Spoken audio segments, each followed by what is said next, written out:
the Joel Shit Show, featuring Joel Shit. Hi, welcome to the Joel Shit Show. I'm your host, Joel Shit. So yesterday, I invented a new drink. It's called an Orange Boehner in honor of new House Majority Leader John Boehner from Ohio. It's very simple. It's basically a blended screwdriver with more pulp.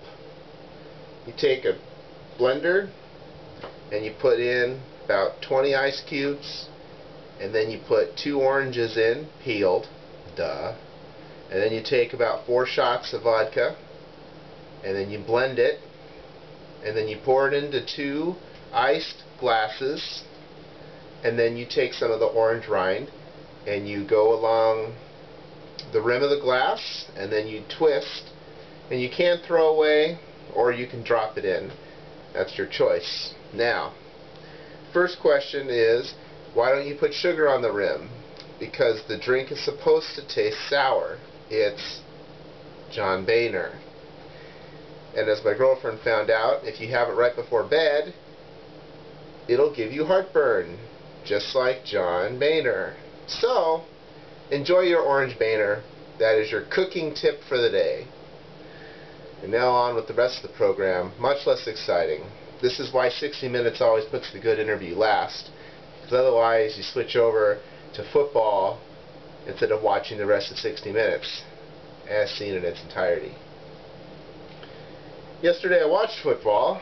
The 49ers managed to beat the Rams. It is the Rams after all, and because you can't count on the Cardinals for anything, the Seahawks won, so they're 5-4. So the 49ers are still 2 games out, but they have a game against the Seahawks, and if they win their 4 division games, then, and maybe one more other game, which they may not even have to do that, if they win their other 4 division games, that they could end up the season 7-9. That could be enough.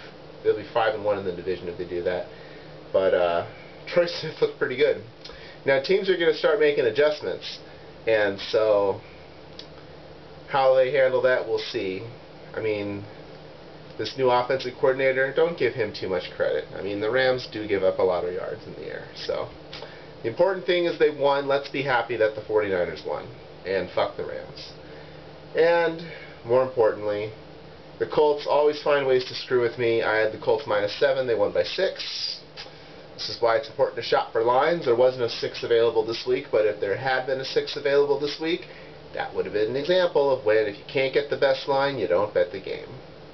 Didn't have the best day betting football this weekend. It's now 4 losing weeks in a row, but I had 3 winning weeks in a row before that, including an 11-unit win. So for the season, I'm right about where I started, which is what always happens. Well, that's all the time we have for today. Visit us on the web at joelshitshow.com. Email joel@joelshitshow.com.